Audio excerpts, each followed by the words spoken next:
I want to make sure. I'm just going to check my Microsoft OneNote. I got to go to the bathroom real quick. I'll be right back. Spencer's got to make a little poopers. Oh, there is one thing. He's been sitting here the entire time watching all of this. He's a professional. I think we're about to get to his part of the show. And he goes, I got to go to the bathroom. Doesn't even wait to announce, I got to go. And just leaves. There's no permission. Yeah. Oh, he's it's really gone to his head. Oh, he's doing it for free. So, but he got to executive produce. I would hope he's shitting for free. I mean, if you were charging him, that would be really bad. I mean, the game mastering. Oh, there's one thing. We'll talk until he gets back. Dave Grohl is in your documentary, and he's because as a person who was, I don't know, just one of many people that we recognize these days who grew is in documentaries, thinking that he's in a lot of documentaries. Yeah. He made all of his in the time it took me to make one. He talks about the fact that the appeal of Tower Records was the snobbery, basically. Yes. Not to put too fine a point on it, but and I've always been fascinated with that idea because I think I enact a lot of snobbery without realizing I'm doing it, but I've never been patient for it at all. Is that what is that? Like the people, like the idea that they like to go to record stores and be given a hard time, or did back then. Yeah, so like with Grohl, there's a very specific reason why I put Grohl in the documentary, because everyone was like, when we released the trailer, there were some people that were like, oh great, David Grohl's in another documentary about music, like that per the rules. He just has a kid he every issues. Documentary about music now. It's just clips of him saying, you have to understand that at the time, nobody had heard anything like this. and it's just, it could be about anything. It's like clip art. It could be anything. But very specifically, he actually worked at Tower Records. Before he was in Nirvana, he worked at a Tower Records in Washington, D.C. So I specifically went after him because I knew that he worked there.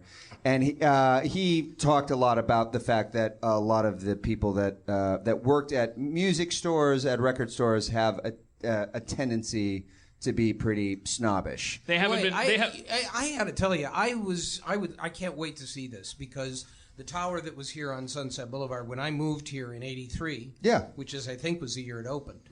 It opened on Sunset around there. No, it opened in the '70s, but it opened for you in 1983. 70, that's right. It was in New York was in 1981. New York was anyway, but the reason that I can't wait to see it is because I never encountered that. I never encountered snobbery, and I lived in that Tower record for years. I was there constantly. Yeah. And one of the things that I thought was so sorry about the whole thing going south was that there was a social environment there. Yeah. Which everyone has lost. Yes. As a result of going to MP3s. I always sort of say that there are two things that are missing now that these stores have a tendency to not really exist. And I'm saying this knowing full well that we're in the back of a comic store where this happens every day. But there are two things that happen. A is there's the social interaction between people at the stores who are going through bins and seeing what the other person is doing, and maybe there's a connection there that can be made,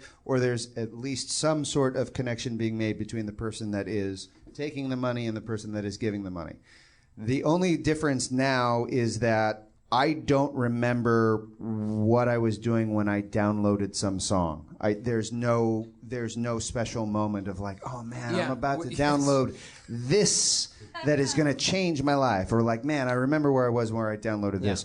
But I remember where I was when I bought an album that meant a great deal to me. And that is something that is somewhat special, at least to me. And so it's notable to notice the lack of that, but it's also like, I mean, let's be honest. I mean, you could say the same thing about making bread or something. Like people used to have to, we need a loaf of bread, so I guess I know what I'm doing Wednesday. And then once bread started to be made by other people, it's like, we lost Wednesday. When bread started to get streamlined, we lost our Wednesdays.